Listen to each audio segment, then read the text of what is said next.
Assalamualaikum warahmatullahi wabarakatuh. Perkenalkan, nama saya Ferry Almasyariansyah, NPM 200810100017. Nah, video kali ini dibuat untuk memenuhi penilaian ujian tengah semester mata kuliah Algoritma jurusan Informatika UPN Veteran Jawa Timur. Nah, pada algoritma semester 1 kali ini, materi yang akan dibahas adalah 1. Pengantar algoritma, 2. Flowchart atau pseudocode, yang ketiga teknik percabangan, dan yang terakhir adalah teknik perulangan.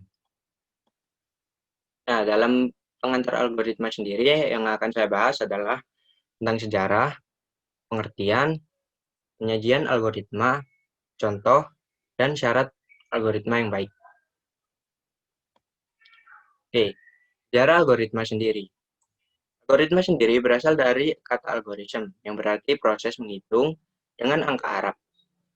Anda dikatakan seorang algoris jika Anda dapat menghitung menggunakan angka Arab.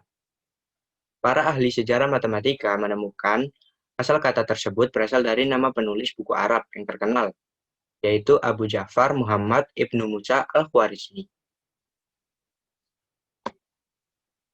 Pengertian algoritma. Algoritma adalah urutan langkah-langkah penyelesaian masalah yang disusun secara sistematis dan logis. Ada beberapa pertimbangan yang digunakan dalam memilih algoritma.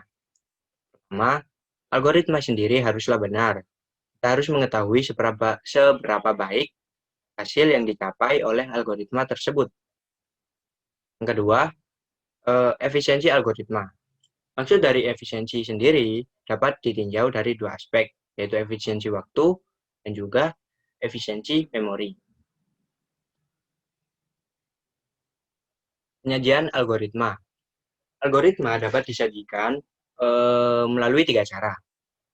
Yang pertama, bahasa natural. Dalam bahasa natural masih memiliki beberapa banyak kelemahan. Kelemahannya masih sering membingungkan atau ambigu dan sulit dipahami. Ambigu sendiri berarti memiliki banyak makna. Flowchart. Nah, dalam flowchart ini sudah cukup baik sebenarnya, karena alur algoritmanya dapat dilihat secara visual. Akan repot pembuatannya jika algoritmanya panjang. Kalau pseudocode ini sudah dekat dengan bahasa pemrograman, tetapi sangat sulit dimengerti oleh orang yang belum tahu tentang pemrograman. Contoh nih, algoritma membeli masker di online shop. Ini merupakan algoritma yang cukup sederhana ya. Kita harus memperhatikan urut-urutannya dan juga langkah-langkah yang sistematis. Pertama, buka aplikasi online shop di handphone. 2. Klik icon pencarian. 3. Ketik masker. 4. Pilih masker yang diinginkan. 5. Check out jumlah masker dan tagihan. Dan 6. Pilih metode pembayaran, kemudian dibayar. Nah, algoritma sendiri ini dapat berbeda-beda tergantung setiap orang. Namun, outputnya harus selalu sama.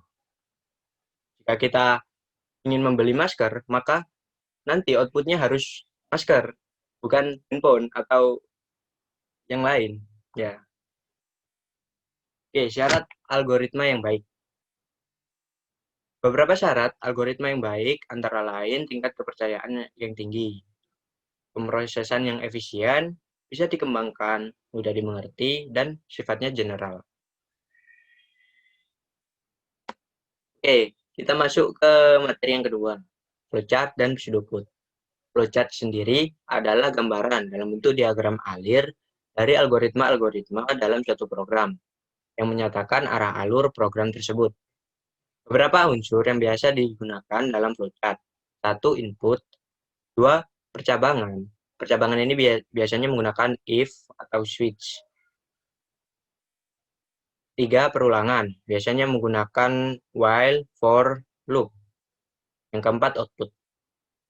Dan pseudocode. Pseudocode ini adalah deskripsi tingkat tinggi informal serta ringkasan algoritma pemrograman komputer menggunakan konveksi struktural dalam bahasa pemrograman dan juga ditampilkan supaya bisa dibaca manusia dan bukan untuk mesin. Pseudocode sendiri ini biasanya mirip mirip dengan bahasa pemrograman. Maka dari itu untuk orang yang awam atau baru belajar tentang pemrograman, biasanya masih sulit untuk memahami pseudocode ini. Nah, ini ada simbol-simbol flowchart. Simbol flowchart pertama ada terminator. Fungsinya adalah permulaan atau akhir dari program. Yang kedua, garis alir. Fungsinya adalah arah aliran program. Nah, untuk garis alir ini sendiri biasanya itu harus ke bawah, tidak boleh ke atas. Kalau mau ke atas itu ada on-page connector. On-page connector ini penghubung bagian-bagian flowchart yang berada pada satu halaman. Nah, kalau mau beda halaman bisa menggunakan off-page connector, yaitu penghubung bagian-bagian flowchart yang berada pada halaman berbeda. Nah, itu setelah garis alir ada preparation, yaitu proses inisialisasi atau pemberian harga awal. Biasanya persiapannya itu. Oke, yang kotak ini merupakan namanya proses. Proses fungsinya proses penghitungan atau proses pengolahan data. Yang kayak jajar ganjang ini namanya input atau output data. Fungsinya melakukan proses input atau output data. Oke, yang predefined process ini fungsinya permulaan subprogram atau proses menjalankan subprogram. Untuk decision ini fungsinya perbandingan pernyataan, penyeleksian data untuk memberikan pilihan untuk langkah selanjutnya. Nah, selain simbol-simbol flowchart ini juga ada aturan penulisan dari pseudocode. Ada 3 bagian pseudocode. Pertama, judul atau header. 2, deklarasinya. Yang ketiga, algoritmanya. Oke, materi ketiga yaitu teknik percabangan. Percabangan adalah suatu perintah atau penyataan yang memungkinkan jika suatu kondisi terpenuhi, maka perintah akan dilaksanakan. Dan jika kondisi tidak terpenuhi, maka perintah yang lainnya dilaksanakan. Ada bermacam-macam percabangan. Pertama, percabangan tunggal atau satu kondisi. Percabangan tunggal ini hanya bekerja apabila hanya ada satu alternatif instruksi saja yang dijalankan. Notasinya, if kondisi dan pernyataan. Kemudian selesai, and if. Dan yang kedua ada percabangan ganda, atau bisa disebut juga dua kondisi. Percabangan ganda bekerja apabila ada dua alternatif instruksi yang dijalankan. Notasinya, if kondisi, jika if kondisi, maka pernyataan 1. Jika tidak atau tidak memenuhi, maka pernyataan 2. Jika tidak memenuhi kondisi tadi, maka pernyataan 2. Kemudian selesai, and if. Nah, selain percabangan 1, tunggal, dan ganda tadi, ada juga percabangan yang lebih dari 2. Struktur seleksi dari percabangan ini dapat dikembangkan menjadi bentuk yang tidak terbatas selama notasi penulisannya tidak terdapat kesalahan. Ini contoh notasinya. Percabangan lebih dari 2. If kondisi 1 dan pernyataan 1. Jika memenuhi, maka and if. Jika tidak, lanjut ke kondisi kedua. If kondisi 2 dan pernyataan 2. Jika memenuhi, and if. Jika tidak, lanjut ke kondisi 3. If kondisi 3 dan pernyataan 3. Nah, jika memenuhi, and if. Oke, itu tadi adalah beberapa macam-macam dari pola percabangan sendiri. Ada percabangan tunggal, ganda, dan juga lebih dari 2. Oke, ini ada contoh dari percabangan. Kita mulai. Lalu kita input harga buku. Kemudian kita input lagi harga pensil. Kemudian kita proses. Total harga adalah buku, harga buku, dan harga pensil. Oke, ini ada kondisi, sebuah kondisi if total harga, jika total harga kurang dari 4.000, maka jika memenuhi kondisi, maka beli buku dan pensil. Jika tidak, beli buku saja. Kemudian end, selesai. Oke, materi yang keempat yaitu teknik perulangan. Looping atau perulangan adalah sebuah perintah dalam pemrograman yang akan mengulang suatu aksi selama kondisi masih terpenuhi. Ada 3 jenis perulangan yang saya bahas kali ini. Ada for do, while do,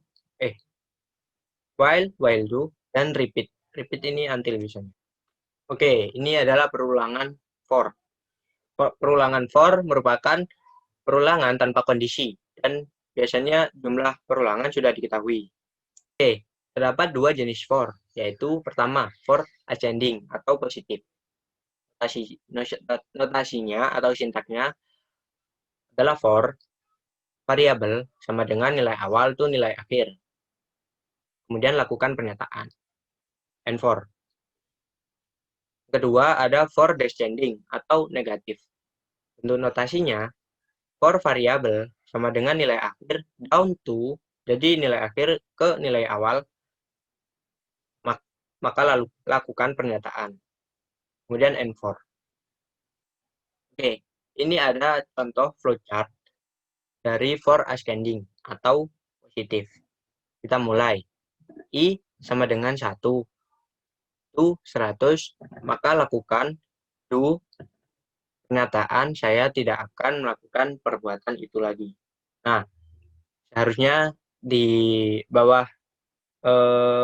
inputan saya tidak akan melakukan perbuatan itu lagi, ada increment. I sama dengan 1 plus 1. Maka akan melakukan mencetak saya tidak akan melakukan perbuatan itu lagi, nanti akan dilakukan terus sampai 100 kali. Kalau I sama dengan 1 saja, itu nanti akan cuma 1. Jika ditambahi increment 1 I sama dengan 1 plus 1, maka akan dilakukan perulangan sampai 100 kali. Jika sudah dilakukan perulangan, maka program akan otomatis berhenti. Oke, setelah perulangan for tadi, kita lanjutkan. Ini adalah perulangan while. While merupakan perulangan atau looping dengan kondisi, dan biasanya jumlah perulangannya itu tidak diketahui. Pernyataan akan dilaksanakan selama kondisi bernilai benar, dan jika bernilai salah, maka perulangan akan selesai. Nah, ini ada notasi atau sintaknya. While kondisi, do pernyataan, kemudian selesai, and while. Nah, ini ada contoh pseudocode dari perulangan while. Nah, kita deklarasikan I, integer. Lalu kita lanjut ke algoritmanya. Write I. While I kurang dari 10, do. Right, saya tidak akan mengulanginya lagi. Lalu ada increment I sama dengan I plus 1. Maka akan dilakukan cetaknya itu saya tidak akan, outputnya itu saya tidak akan mengulanginya lagi sampai I kurang dari sama dengan 10. Maka akan dilakukan sebanyak 10 kali. Jika sudah, maka selesai programnya. And while. Nah, terakhir, ini ada perulangan repeat. Perulangan ini merupakan perulangan yang dapat digunakan, baik untuk perulangan yang sudah pasti maupun belum pasti. Nah, pernyataan akan berlangsung selama kondisi bernilai salah. Dan jika bernilai benar, maka perulangan selesai. Nah, ini ada notasi atau sintaks dari perulangan repeat. Repeat pernyataan until kondisi. Jika kondisi bernilai salah, maka perulangan akan terjadi sampai perulangan bernilai benar. Ini ada contoh pseudocode dari perulangan repeat. Nah, kita deklarasikan I integer. Algoritmanya read I. Nilai awalnya I sama dengan 1. Maka repeat saya bisa. Nah, ini di bawah ada until. Repeat until I lebih dari sama dengan 10. Nah, nilai awalnya tadi kan 1. Kan kondisinya bernilai salah. I sama dengan 1, bukan lebih dari sama dengan 10. Nah, karena bernilai salah, maka pernyataan ini akan berlangsung atau dilakukan perulangan dengan I sama dengan I plus 1. Pernyataan ini akan berlangsung terus sampai kondisi bernilai benar, maka perulangan akan selesai. Nah, cukup sekian materi yang bisa saya sampaikan. Apabila banyak kekurangan dari saya mohon maaf karena saya juga masih tahap belajar. Atas perhatiannya, saya mengucapkan terima kasih. Sampai jumpa lain kali.